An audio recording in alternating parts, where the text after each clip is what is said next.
아담의 계보라는 제목으로 수요 가정 예배 하나님께 올려드리겠습니다. 창세기 5장 전체는요, 아담의 계보가, 아담의 족보가 쭉 나와 있어요. 우리 이런 계보들을 볼 때마다 이런 생각이 들죠. 하나님이 왜 굳이 이러한 좀 따분한 이야기를, 이름만 쭉 나야 된 이야기를 왜 우리에게 알려주고 계실까? 성경을 통독하다 보면 가장 위기에 봉착하는 순간이기도 하죠. 하지만 우린 이 계보들을 마주할 때마다 이 안에 담겨있는 하나님의 메시지를 발견할 필요가 있습니다. 오늘 함께 살펴볼 창세기 5장에 나와 있는 아담의 계보도 마찬가지예요. 그저 이름만 기록되어 있고 몇 년을 살았는지 누구를 낳았는지 밖에 기록되어 있지 않지만요, 이 안에 분명히 하나님의 뜻이 숨겨져 있습니다. 그 뜻을 함께 찾아보고 발견하는, 그리고 하나님의 메시지를 들을 수 있는 귀한 시간 될 수 있기를 원합니다. 첫 번째 질문 함께 보도록 할게요. 창세기 5장에서는 아담의 계보, 그 중에서도 믿음의 계보를 기록하고 있습니다. 믿음의 계보에 기록된 10명의 이름은 무엇인가요? 창세기 5장에는 아담의 계보가 나와 있어요. 자, 그 중에서도 믿음의 계보를 기록하고 있습니다. 왜 믿음의 계보라고 하냐? 창세기 4장 뒷부분을 보면 가인의 계보가 기록되어 있어요. 자, 가인은 악인의 길을 걸었던 사람이죠. 믿음의 계보, 즉 아벨의 계보, 셋의 계보가 기록되어 있기 때문에 믿음의 계보라고 부르는데요. 이 믿음의 계보에는 10명의 사람이 기록되어 있어요. 우리 성경을 5장 전체를 찾아보면서 어떤 인물이 기록되어 있는지 함께 보도록 할게요. 첫 번째는 당연히 누굴까요? 네, 첫 번째는 당연히 아담이겠죠. 자, 아담이 낳은 아들은 바로 셋이었습니다. 셋. 자, 6절에 셋이 나오고요. 자, 9절에 에노스가 나옵니다. 세 번째는 에노스. 자, 네 번째는 12절에 게난이라고 되어 있어요. 자, 15절에는 마할랄렐이라고 되어 있습니다. 자, 18절에는 야렛입니다. 야렛. 자, 21절부터는 우리가 좀 아는 이름이 나오고 있어요. 21절에는 에녹입니다. 자, 에녹은 무두셀라를 낳았죠. 자, 그리고 9번째는 라멕이고요. 10번째 우리가 잘 알고 있는 노아입니다. 제가 한번 쭉 읽어드릴게요. 아담, 셋, 에노스, 게난, 마할랄렐, 야렛, 에녹, 무두셀라, 라멕, 노아입니다. 저는 이것만 보면 항상 떠오르는 게 있습니다. 제가 신학대학원 입시를 준비할 때 성경을 배우면서 이 아담의 계보를 앞글자만 따서 외웠었어요. 이 세 파트로 뭐라고 해야 되죠? 네, 한번 제가 한번 해볼게요. 앞부분만 따면 이렇게 돼요. 아셋에게 마야 에므라노라고 됩니다. 아셋에게 마야 에므라노. 자, 이게 10명의 이름이 다 나와 있는 거예요. 아셋에게 마야 에므라노. 한번 따라해 볼까요? 아셋에게 마야 에므라노. 자, 입에 이렇게 좀 익으면 더 쉽게 할 수 있을 거예요. 아셋에게 마야 에므라노. 자, 아담, 셋, 에노스, 게난, 아셋에게, 죄송해요. 아셋에게 마야, 마할랄렛, 야렛, 에므라노, 에녹, 무두셀라, 라멕, 노아. 자, 이렇게 한번 외워보면 좋지 않을까 싶은데요. 네, 뭐 중요하다고 하면 중요할 수 있는데 한번 기억하는 게 참 의미가 있을 것 같아요. 왜냐, 이것은 믿음의 계보이기 때문에. 아셋에게 마야 에므라노. 5장에 기록된 계보는요, 셋의 계보라고 했죠. 셋. 자, 셋은 누구일까요? 4장 25절을 보면 이렇게 기록되어 있습니다. 아담이 다시 자기 아내와 동침하매 그가 아들을 낳아 그의 이름을 셋이라 하였으니 이는 하나님이 내게 가인이 죽인 아벨 대신에 다른 씨를 주셨다 함이며 라고 되어 있어요. 자, 셋을 어떻게 표현하죠? 자, 가인이 죽인 아벨 대신에 주셨던 씨다라고 표현하고 있어요. 자, 그렇다면 이 셋의 계보는요, 즉 아벨의 계보가 될 수 있다라는 것이죠. 아벨의 계보는 어떤 계보인가요? 아까도 말씀드렸던 것처럼 믿음의 계보입니다. 가인의 계보는 4장에 나와 있고요, 5장에서는 믿음의 계보가 나와 있는 것이죠. 이 두 길은요, 분명히 달라요. 악인의 길, 죄인의 길, 그리고 5장에서는 믿음의 길, 의인의 길이 나와 있다라는 것입니다. 자, 이 둘 중에 어떤 것이 복일까요? 당연히 이 믿음의 길, 의인의 길에 서는 것이 그 길을 걸어가는 것이 우리에게 복이겠죠. 아벨의 가문에 있는 것이 믿음의 가문에서 태어난 것이 우리에게 복이다라는 것입니다. 지금에 살아가는 우리에게도 마찬가지인 것 같아요. 믿음의 가정에서 태어나셨나요? 그것은요, 하나님이 주신 복입니다. 만약 믿음의 가정이 아니라 내가 일대로 믿고 있다면요, 더욱더 믿음을 지켜서 내 가정의 자녀들이, 내 후손들이 그 믿음을 이어나갈 수 있도록 우리는 부단히 노력해야 될 거예요. 믿음의 가정에서 태어난 것, 우리에게 가장 큰 축복 중 하나임을 꼭 기억할 수 있었으면 좋겠어요. 내가 일대라면 그 믿음의 가정을 이뤄나가기 위해서 더욱더 믿음을 지켜나가는 우리 성도님들 되시길 소망합니다. 또한 무엇이 우리에게 복일까요? 그것 중 하나가 바로 믿음의 나라에서 태어났다, 믿는 나라에서 태어났다라는 게 우리에게 큰 축복이 아닐까 싶습니다. 인천 우리 작전 서운동만 봐도 알 수 있죠. 어디를 가든지 우리는 십자가를 볼 수 있어요. 무슨 말일까요? 어디를 가든 교회가 있다라는 거예요. 지금 우리 예수님 믿는다고 해서 교회 다닌다고 해서 막 죽이거나 어디 감옥에 가두거나 하진 않잖아요. 우리 신앙의 자유 그리고 믿음의 나라입니다. 그 믿음이 어떻게 시작되었나요? 당연히 우리 선교사님들을 통하여서 그 복음의 씨앗이 심겨지게 되었죠. 믿음의 나라에서 태어난 것 굉장한 축복 중에 하나입니다. 그 축복의 통로인 우리 선교사님들을요, 항상 기억해야 돼요. 선교사님들을 보내주었던 대표적으로 미국이나 캐나다 같은 나라에 우리는 지금 복음의 빚을 지고 있는 거예요. 항상 감사하는 마음으로 그것이 나의 큰 축복임을 기억할 수 있었으면 좋겠습니다. 우리 첫 번째 질문을 통하여서 믿음의 계보, 아세덱게, 마야, 에므라노, 이 믿음의 조상들을 함께 살펴봤는데요. 우리 첫 번째 나눔 해보도록 할게요. 우리 집안의 신앙 내력을 소개하고 그 특징을 소개해 주세요. 내가 믿음의 일대라면 어떤 신앙의 가문이 되길 소망하는지 함께 말해 보도록 하겠습니다.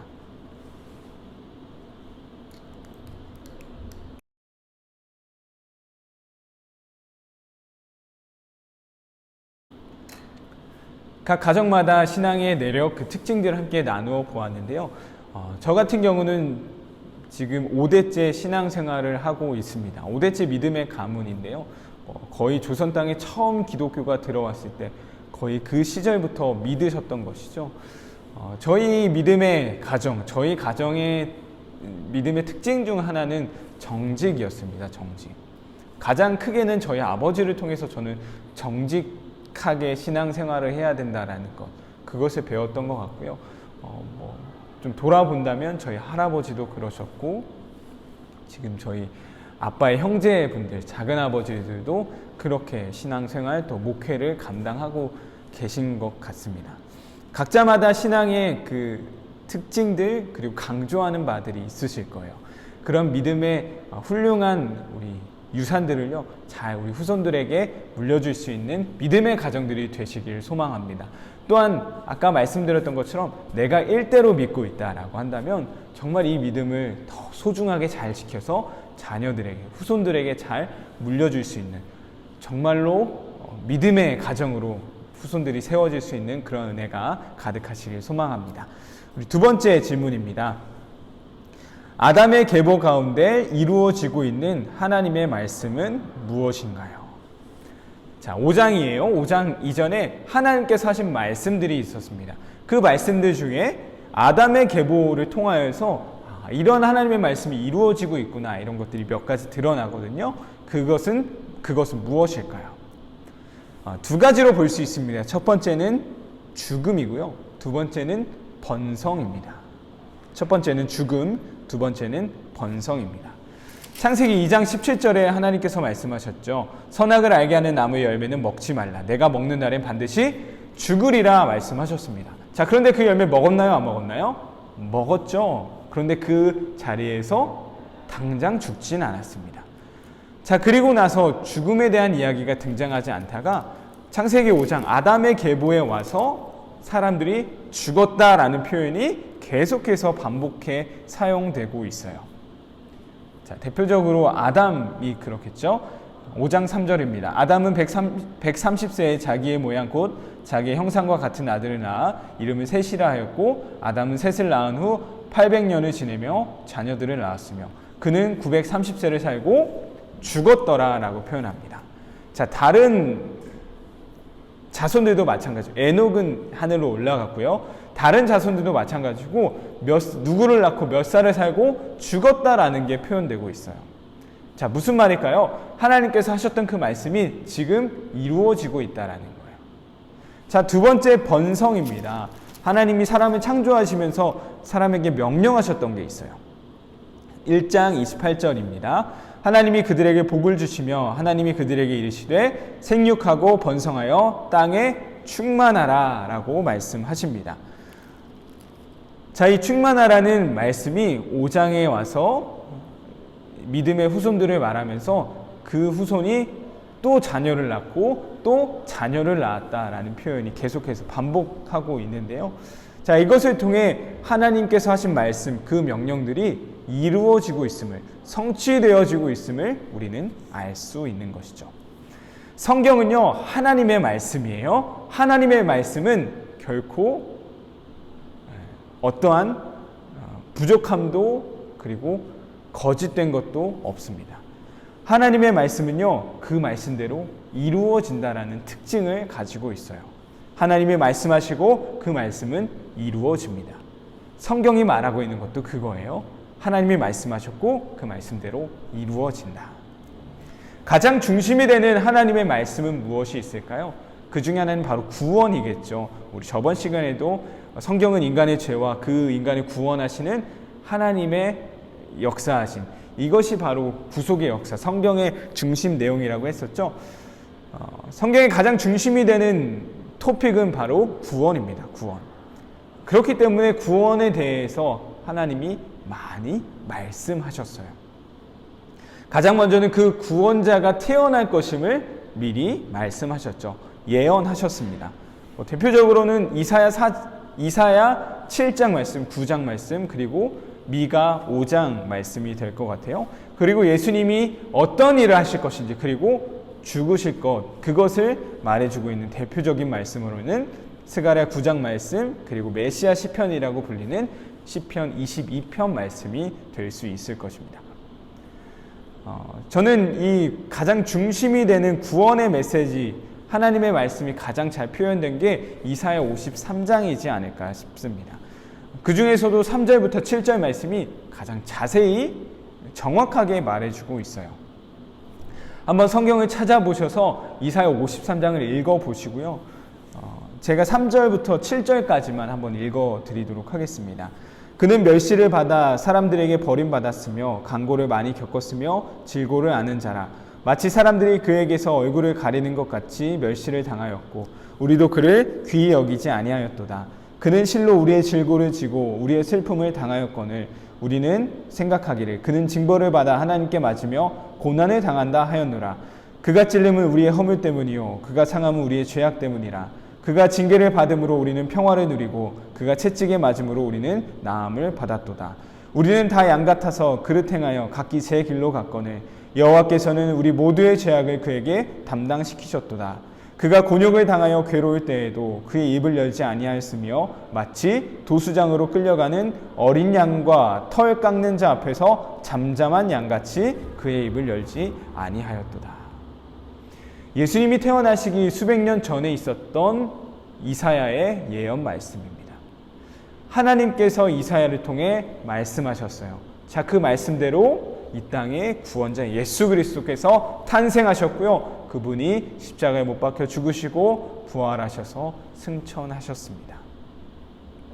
이처럼 구원에 대해 하나님이 분명히 말씀하셨고요. 그대로 이루어지게 되었죠. 또한 우리 그리스도인들에게 가장 기억해야 할 하나님의 말씀은 무엇일까요? 그중 하나는 바로 종말에 대한 말씀입니다. 성경은 종말에 대해서도, 하나님은 종말에 대해서도 분명히 우리에게 말씀해 주고 계세요. 마태복음 24장 말씀입니다. 예수께서 감람산 위에 앉으셨을 때에 제자들이 조용히 와서 이르되 우리에게 이르소서 어느 때에 이런 일이 있겠사오며 또 주의 임하심과 세상 끝에는 무슨 징조가 있사오리이까. 제자들이 물어본 거죠. 마지막 때에 어떤 일이 일어날 건가요? 어떤 징조를 우리에게 보여주실 건가요? 예수님께서 여러 가지 말씀하시죠. 거짓 선지자들이 너희를 미혹할 거야. 전쟁이 있을 거고 기근과 지진이 있을 거야 라고 말씀하셨어요. 자, 그런데 그 종말의 때는 아무도 알 수 없다라고 하셨죠. 하나님만 그 때를 안다라고 말씀하셨어요. 자, 그 종말의 때는 아직 오지 않았습니다. 하지만 우린 기억해야 될 게 있죠. 하나님의 말씀은 반드시 이루어진다라는 거예요.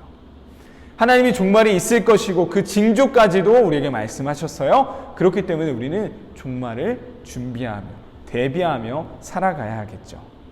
이처럼 하나님은 말씀하시고 그 말씀대로 이루시는 분이다라는 것입니다. 그것이 아담의 계보를 통해 드러나고 있는 거예요. 우리 두 번째 나눔입니다. 이 하나님의 말씀의 성취를 가지고 우리 두 번째 함께 나누어 보겠습니다.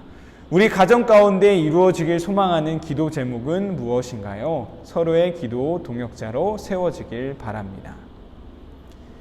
가정 가운데 이루어지길 원하시는 기도의 제목들을 함께 나누어 볼 수 있었으면 좋겠습니다.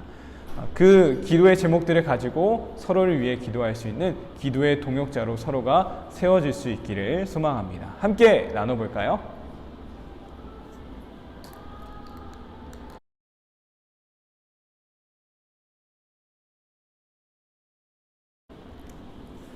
세 번째 질문입니다.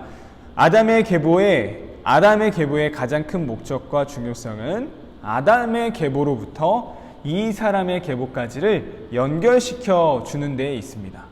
자, 계보의 마지막에 기록된 이 사람은 과연 누구일까요? 자, 아담의 계보가 5장에 나와 있어요. 이 계보로부터 이 계보의 가장 큰 목적과 중요성은 이 계보를 통해 궁극적으로 이 사람의 계보까지 보여주기 위해 연결시키기 위함이다라는 거죠. 우리 첫 번째 했었죠. 아세덱의 마야, 에므라, 노. 자, 노에 해당하는 이 사람 누구일까요? 바로 노아입니다. 노아. 아담 계보의 가장 큰 목적, 가장 큰 중요성은요, 바로 이 아담으로부터 노아까지 연결시켜주는 그 역할이다라는 것이죠. 노아가 의미하는 것은 무엇일까요? 자, 노아 어떤 이야기가 진행되죠? 세상을 심판하고 노아를 통해 새로운 시대가 열려지는 것이죠. 노아가 의미하는 것은요, 바로 회복입니다. 회복. 하나님께서 이 세상을 홍수로 심판하셨어요. 이 심판이 주는 의미는 무엇일까요? 그저 심판에 지나는 것이 아니라요, 하나님은 다시금 처음의 모습으로 회복시키고자 하셨던 거예요. 회복의 의미는 무엇일까요? 회복은요, 원래의 상태로 돌아간다라는 것을 의미하는 거예요. 죄를 짓지 않았던 하나님과 함께하며 그 가장 큰 기쁨과 행복을 누렸던 그 에덴 동산, 하나님이 보시기에 좋았던 그때로 하나님이 지금 다시 돌이키고자 하셨던 것이죠. 노아의 때는 죄악으로 가득했다라고 합니다. 그것을 심판하셨고요, 노아와 그 가족들을 통하여서 새로운 회복의 시대를 열어가시는 것이죠. 노아를 통해 이루시는 회복의 역사를 우리는 기억해야 할 것입니다. 그 노아를 통한 회복의 역사로까지 이어주는 것이요, 바로 이 아담의 계보의 역할이다라는 것이죠. 하나님께서는 회복시키시길 원하시는 분이에요. 원래의 모습 그대로 우리를 회복시키시는 분입니다. 예수님께서 보여주셨던 모습도 바로 처음의 모습, 원래의 모습으로 돌아가길 원하셨던 것 같아요. 예수님께서 예루살렘에 들어가셔서 하셨던 것, 가장 먼저 하셨던 것은요, 바로 성전에 들어가시는 것이었습니다. 성전에 들어가셔서 마음 아파하셨고요, 그리고 그곳에서 장사하는 자들을 다 내쫓으셨죠. 당시에 성전은요, 예루살렘의 중심이었습니다. 중심. 그 중심 중에도 어떤 것의 중심이었냐? 바로 경제활동의 중심지였어요. 자, 근데 좀 재밌죠? 성전이 경제의 중심이 되었다. 성전의 원래의 기능, 원래의 목적이 다 상실되어져 버렸죠. 예수님은 그것을 보시고 마음 아파하셨던 것이고요, 그렇기 때문에 그곳에서 장사하는 자들을 다 내쫓아 버리셨던 것입니다. 이처럼 원래의 모습으로 돌아가길 원하셨다라는 것입니다. 노아의 족보까지 연결시키셨던 그 하나님의 마음은요, 우리를 회복시키시는 데 있었다라는 사실, 이 아담의 계보의 가장 큰 목적이자 중요성임을 꼭 기억할 수 있었으면 좋겠습니다. 마지막 나눔 세 번째입니다. 회복이라는 주제 때문에 함께 나눠보려고 하는데요. 나의 인생 가운데 가장 돌아가고 싶은 때는 언제인가요? 또한 그 이유는 무엇인가요? 네. 한번 지금 이전까지의 삶을 돌아보면서 이때로 돌아가면 참 좋겠다. 함께 생각해보고 나눠보시고요. 그 이유까지, 왜 그때로 돌아가고 싶은지까지 함께 나눠보도록 하겠습니다.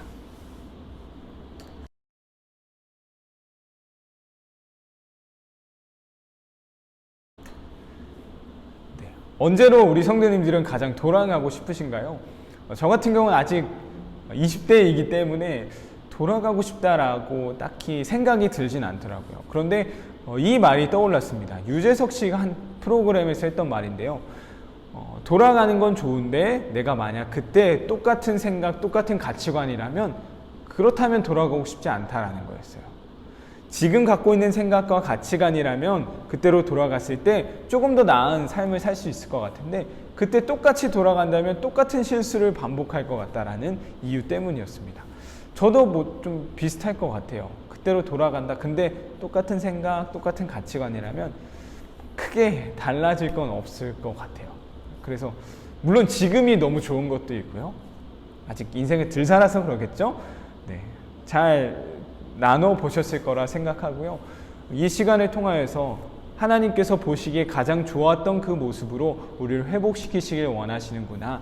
이 하나님의 마음을 조금이나마 더 이해할 수 있는 시간이 되었기를 소망합니다.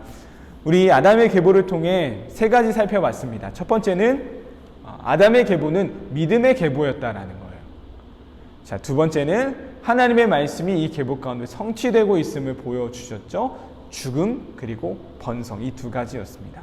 그리고 마지막 하나님은 이 아담의 계보를 통해 노아의 계보까지 연결시키시면서 결국 우리를 회복시키고자 하시는 그 하나님의 마음을 아담의 계보를 통해 알 수 있었습니다.